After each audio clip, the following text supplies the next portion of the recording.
Colleges के digital platform पे आपका स्वागत है।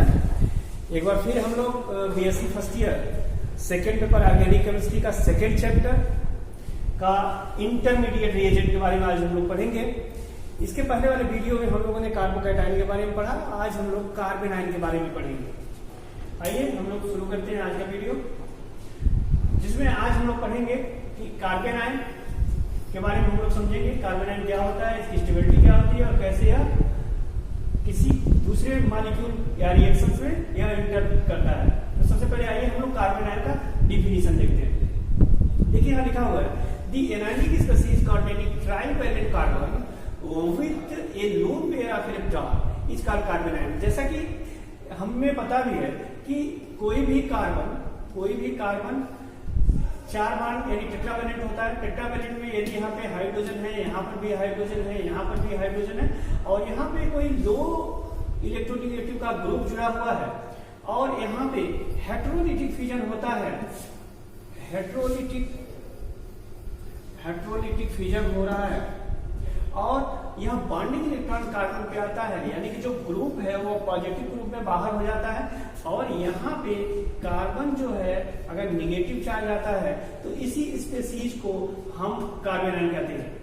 यानी कि हम कह सकते हैं कि कार्बन का वह ग्रुप या कंपाउंड जिनमें कार्बन पे निगेटिव चार्ज हो उसको हम कार्बेनाइन कहेंगे। जैसे यहाँ पे देखेंगे CH3 में जो कार्बन है वह 3 हाइड्रोजन से जुड़ा हुआ है, 3 हाइड्रोजन से जुड़ा है और एक बॉन्डिंग जो इलेक्ट्रॉन है लोन पेयर ऑफ ग्रुप है, यानी कि अनशेयर्ड पेयर ऑफ इलेक्ट्रॉन है, तो इसको हम कार्बेनाइन कहेंगे। दूसरा एग्जाम्पल हम देखते हैं, यहाँ पे देखेंगे कि यहाँ कार्बन के बीच में ट्रिपल बॉन्ड है, ट्रिपल बॉन्ड है, यह कार्बन हाइड्रोजन जुड़ा हुआ है, जबकि यहाँ जो यह कार्बन है यह 3 बॉन्ड से जुड़ा हुआ है, एक अनशेयर्ड पेयर ऑफ इलेक्ट्रॉन है, इसलिए यह कार्बेनाइन है। यहाँ पर भी वही चीज है, 3 बॉन्ड से जुड़ा हुआ है और एक अनशेयर्ड पेयर ऑफ इलेक्ट्रॉन है।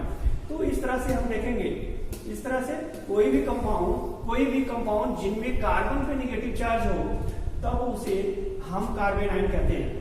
अब कार्बेनाइन का हम स्ट्रक्चर देखेंगे तो कार्बेनाइन में हम देखेंगे कि जो कार्बेनाइन होता है यह sp3 हाइब्रिडाइज्ड होता है। यहाँ हम देखेंगे कि यह जो कार्बन है, कार्बन में 3 हाइड्रोजन है और एक लोन पेयर ऑफ इलेक्ट्रॉन है जो अनशेयर्ड है, यानी कि इस तरह से 3 बॉन्ड पेयर है और यहाँ पे एक लोन पेयर ऑफ इलेक्ट्रॉन है, अनशेयर्ड पेयर ऑफ इलेक्ट्रॉन है।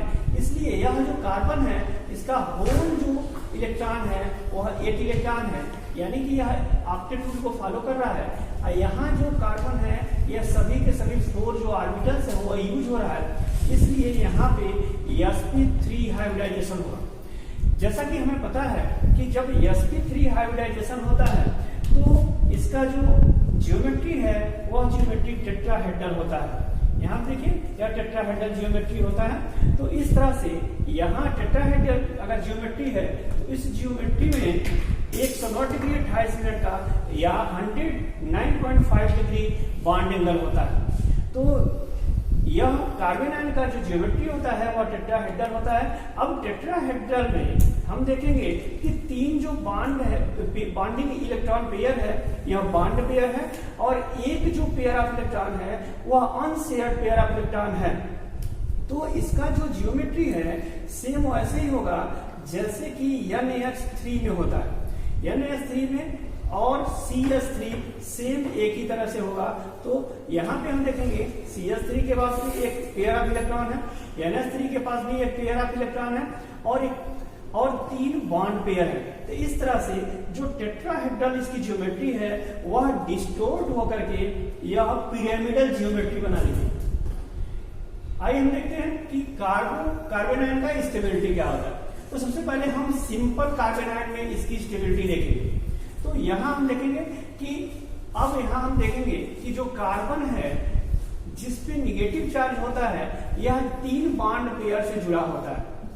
अब यहाँ हम देखेंगे कि यह जो पेयर ऑफ इलेक्ट्रॉन है इस पेयर ऑफ इलेक्ट्रॉन में से केवल 1 इलेक्ट्रॉन जो है 1 इलेक्ट्रॉन कार्बन का है, जबकि दूसरा जो इलेक्ट्रॉन है वह लो इलेक्ट्रोनेगेटिव एलिमेंट का है। लो इलेक्ट्रोनेगेटिव एलिमेंट इलेक्ट्रॉन पेयर को छोड़ करके बाहर चला गया है, Y+ के रूप में आया, दोनों इलेक्ट्रॉन कार्बन पे आ गया है।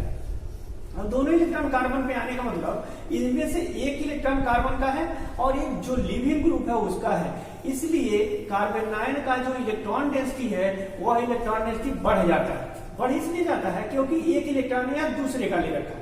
अब यहाँ हम देखेंगे कि यहाँ पे जो 3 ग्रुप इनके अलावा बच रहा है, इस 3 ग्रुप में इस तरह के ग्रुप हो जो इलेक्ट्रॉन विथड्राइंग ग्रुप हो। अगर इलेक्ट्रॉन विथड्राइंग ग्रुप है तो यह बॉन्डिंग इलेक्ट्रॉन को अपनी तरफ विथड्रा करेंगे और विथड्रा करने से इस कार्बन पे इलेक्ट्रॉन डेंसिटी कम होगी और इसकी स्टेबिलिटी बढ़ेगी। तो इस आधार पे हम देख रहे हैं, इस आधार पे आप देखिए कि यहाँ पे हम देखेंगे, यहाँ पे एग्जाम्पल दिया हुआ है, यहाँ मेथिल ग्रुप दिया हुआ है। अब मेथिल ग्रुप को हम देखेंगे, यहाँ पे जैसे यहाँ पे देखेंगे यह हमारा कार्बोकैटायन का कार्बन है, इस कार्बन पे यहाँ मेथिल ग्रुप है। मेथिल ग्रुप जो होता है यह +I इफेक्ट वाला ग्रुप है। अब +I इफेक्ट जो ग्रुप होता है इलेक्ट्रॉन को रिलीज करता है और रिलीज करने के कारण यह अपनी इलेक्ट्रॉन डेंसिटी को इस कार्बन पे बढ़ा रहा है। तो यहाँ हम देखते हैं कि 1+I इफेक्ट ग्रुप है, यहाँ पे हम देखेंगे 2+I इफेक्ट ग्रुप है और 2+I इफेक्ट ग्रुप दोनों इलेक्ट्रॉन डेंसिटी को बढ़ाएगा, और जबकि पहले से ही इस कार्बन पे इलेक्ट्रॉन डेंसिटी बढ़ा हुआ है, पहले से इलेक्ट्रॉन डेंसिटी बढ़ा है, 2 ग्रुप और आ गए इलेक्ट्रॉन डेंसिटी बढ़ाने के लिए, इसलिए इस कार्बन की जो स्टेबिलिटी है वह कम होगी। यानी कि जितने भी +I इफेक्ट वाले ग्रुप की संख्या बढ़ती जाएगी उतना ही इसका स्टेबिलिटी जो है वह कम होता जाएगा। तो इस आधार पे हम देखेंगे कि यहाँ पे प्राइमरी कार्बोनाइन जो होगा मोर स्टेबल होगा in comparison to secondary carbocation. Secondary carbocation is more stable in comparison to tertiary carbocation, और यहाँ पे जो मेथिल कार्बोनाइन होगा वह सबसे ज्यादा स्टेबल होगा। तो इस तरह से हम देखेंगे। नेक्स्ट देखेंगे सेकेंड जो स्टेबिलिटी है, carbanion derived from alkynes, alkenes and alkanes. अब यहाँ हम देखेंगे परसेंटेज ऑफ यस कैरेक्टर। जैसा कि अब यहाँ हम देख रहे हैं कि यह परसेंटेज ऑफ यस कैरेक्टर है और यह सभी कार्बोनाइन है। तो इस फर्स्ट कार्बोनाइन में देखेंगे यह जो पहला कार्बन है, इस पहले कार्बन में sp हाइब्रिडाइजेशन है, यह जो कार्बन है यह sp2 हाइब्रिडाइजेशन है, और यह तीसरा जो है इसमें यह जो कार्बन है यह sp3 हाइब्रिडाइजेशन है। जैसा कि पता है कि sp3 में S का 25% कैरेक्टर होता है, sp2 में S का 33% कैरेक्टर होता है और sp में 50% कैरेक्टर होता है। अब हमें पता है कि जो S के इलेक्ट्रॉन्स होते हैं वो न्यूक्लियस के काफी करीब होते हैं। न्यूक्लियस के करीब होने के कारण यह P के कंपैरिजन में यह डेंसिटी को ज्यादा बढ़ाते हैं। अब यहाँ अगर यस का परसेंटेज बढ़ेगा यानी कि इलेक्ट्रॉन डेंसिटी न्यूक्लियस के करीब होता जाएगा, यदि पी का परसेंटेज बढ़ेगा तो इसके इलेक्ट्रॉन न्यूक्लियस से दूर होते जाएंगे। तब हम यहाँ देखेंगे कि यहाँ पे यस का 50% कैरेक्टर है, यानी कि जो इलेक्ट्रॉन है वो मैक्सिमम इस न्यूक्लियस की तरफ होंगे। यहाँ पे देखेंगे 33% है, यानी कि थोड़ा सा न्यूक्लियस से दूर होंगे। यहाँ केवल 25% है, यानी न्यूक्लियस से काफी दूर होंगे। और हमें पता है कि जितना न्यूक्लियस के करीब होंगे उतना इस कार्बन पे जिस पे नेगेटिव चार्ज है उस पे डेंसिटी को कम करेंगे। यानी अब हम कह सकते हैं कि यस कैरेक्टर बढ़ेगा तो कार्बोनाइन की स्टेबिलिटी भी बढ़ेगी। इस आधार पे देखेंगे, इस तरह से हम देखेंगे तो यहाँ पे देखिए कि फर्स्ट जो हमारा ग्रुप है इसमें 50% यस कैरेक्टर है, दूसरे में 33% और तीसरे में 25%।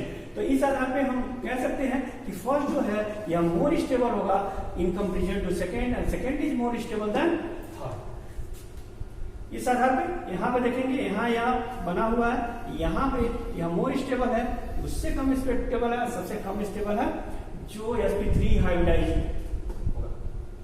नेक्स्ट हम देखेंगे थर्ड जो स्टेबिलिटी है, carbanion in which the unsaturated electron pair is in conjugation with unsaturated bond. यहाँ पे हम अनसैचुरेटेड बॉन्ड को देखेंगे। जैसा कि हमें पता है कि यदि कोई डबल बॉन्ड है उसके बाद सिंगल बॉन्ड है, उसके बाद कार्बन पे यदि प्लस है, माइनस है या फिर फ्री रेडिकल है, इनमें से कोई है, तो एक सिंगल के बाद जो डबल बॉन्ड होता है तो इसका जो पाई इलेक्ट्रॉन है वह डीलोकेलाइज हो जाता है। यही कॉन्सेप्ट यहाँ पे काम करेगा। हमको पता है कि कहीं भी जो चार्ज होता है, चार्ज के एडजेसेंट पोजीशन, जैसे अब यहाँ हम एक एग्जांपल देखेंगे कि यहाँ इस कार्बन पे प्लस माइनस चार्ज है और उसके एक बॉन्ड के बाद यहाँ पे डबल बॉन्ड है, इसमें से जो पाई बॉन्ड होगा वह डीलोकेलाइज हो जाएगा। अब डीलोकेलाइज होने के कारण यह आसानी से मूव कर सकता है। यहाँ देखिए यहाँ कि यह आसानी से यह बॉन्डिंग इलेक्ट्रॉन यहाँ आएगा और यह बॉन्डिंग इलेक्ट्रॉन यहाँ आएगा, तो जिससे हमें एक नया स्ट्रक्चर मिल जाएगा कि इस तरह से H2C। अब यहाँ पे निगेटिव चार्ज होगा, सिंगल बॉन्ड CH होगा, फिर डबल बॉन्ड CH2, यह हमें कंपाउंड मिल जाएगा। तो यह जो कंपाउंड होगा यह और यह दोनों एक दूसरे के रेजोनेंस स्टेबलाइज होंगे, इसलिए यह मोर स्टेबल होगा। जिस भी कंपाउंड में रेजोनेटिंग स्ट्रक्चर बनने का चांस रहेगा वह मोर स्टेबलाइज होगा। जैसे यह आसानी से यह इलेक्ट्रॉन यहाँ आ जाएगा, यह इलेक्ट्रॉन यहाँ आएगा और यह इलेक्ट्रॉन आसानी से इस पे आ जाएगा। तो यहाँ हम देखेंगे कि यह जो पाई इलेक्ट्रॉन है यह आसानी से मूव कर सकता है, यानी डीलोकेलाइज्ड है, इसलिए यह स्टेबिलिटी इसकी बढ़ेगी। ठीक उसी तरह इसमें भी देखेंगे यह जो इलेक्ट्रॉन है यहाँ आएगा और यह डबल बॉन्ड जो है आसानी से ऑक्सीजन पे जा सकता है, यानी यह भी डीलोकेलाइज्ड है, इसलिए इसकी भी स्टेबिलिटी बढ़ेगी। यहाँ पे देखेंगे यह आसानी से बॉन्ड यहाँ आएगा और यह जो डबल बॉन्ड है वो ऑक्सीजन पे आ जाएगा, इसलिए यह भी डीलोकेलाइज्ड है। तो हम देखेंगे कि अनसैचुरेटेड जो बॉन्ड है, जो डबल बॉन्ड होता है अनसैचुरेटेड होता है, यदि वह इस नेगेटिव चार्ज के अल्टरनेट पोजीशन पे है, एक सिंगल के बाद है, तो यह डीलोकेलाइज होगा। और डीलोकेलाइज अगर बॉन्ड है तो यह रेजोनेंस स्ट्रक्चर देगा और रेजोनेंस स्ट्रक्चर देने के कारण यह सभी स्टेबल होंगे। इसी तरह इन सब में देखेंगे, सब में वही है कि सिंगल नेगेटिव चार्ज है, अल्टरनेट पोजीशन पे डबल बॉन्ड है, इसलिए यह डीलोकेलाइज होगा। नेक्स्ट हम देखेंगे कि नेक्स्ट वही इसको हम रेजोनेंस स्टेबलाइज कर सकते हैं, रेजोनेंस के द्वारा हम दिखा सकते हैं। और रेजोनेंस जिसमें जितना ज्यादा रेजोनेंस स्ट्रक्चर बनेगा वह उतना ही ज्यादा स्टेबल होगा। नेक्स्ट देखेंगे कि जो रिएक्शन है उस रिएक्शन में कार्बन आयन जो है एक इंटरमीडिएट की तरह बिहेव करता है। जैसे यहाँ हम देखेंगे यहाँ पे इजिली जो है यहाँ पे हाइड्रोक्सी जो ग्रुप है यह इस हाइड्रोजन को लेकर वाटर के रूप में बाहर हो जाएगा, और जब वाटर के रूप में बाहर होगा तो यह बॉन्डिंग इलेक्ट्रॉन यहाँ आएगा और कार्बन आयन का फॉर्मेशन होगा। यही जो कार्बन आयन है यह इंटरमीडिएट कंपाउंड है। अब यह कार्बन आयन इस कार्बन पे अटैक करेगा और यह वाटर ऑक्सीजन पे आएगा और फाइनली यहाँ प्रोडक्ट का फॉर्मेशन होगा, क्योंकि अब यहाँ वाटर आएगा, यहाँ वाटर आएगा और OH के रूप में बाहर हो जाएगा और यहाँ पे एक H आ जाएगा और इस तरह से हमें एक प्रोडक्ट मिल जाएगा। तो जब रिएक्टेंट और प्रोडक्ट के बीच में कार्बन आयन का फॉर्मेशन होता है या फिर किसी भी इंटरमीडिएट कंपाउंड का फॉर्मेशन होता है, इसी कंपाउंड को हम इंटरमीडिएट कंपाउंड कहते हैं, जो इसमें प्रूफ होता है। नेक्स्ट देखेंगे कि जो कार्बन आयन है एक और इसका एग्जांपल देखेंगे। जैसे यहाँ देखेंगे अगर NH2 निगेटिव है, यह हाइड्रोजन को लेगा और यहाँ पे कार्बन आयन का फॉर्मेशन हो रहा है। ठीक इसी तरह यहाँ पर भी हाइड्रोक्सी ग्रुप इस हाइड्रोजन को लेगा और यहाँ पे कार्बन आयन का फॉर्मेशन होगा जो लास्ट में प्रोडक्ट का फॉर्मेशन करेगा। तो इस तरह से हम लोगों ने देखा कि कार्बन आयन, कार्बोकैटायन के बाद हम लोगों ने कार्बन आयन पढ़ा। ये इंटरमीडिएट कंपाउंड में टोटल हम लोग को 6 कंपाउंड के बारे में पढ़ना है, जिसमें से कार्बोकैटायन और कार्बन आयन हम लोगों ने पढ़ लिया। नेक्स्ट वीडियो में नए इंटरमीडिएट कंपाउंड के साथ एक बार फिर आएंगे। तब तक के लिए आप सभी को ढेर सारी शुभकामनाएं। धन्यवाद।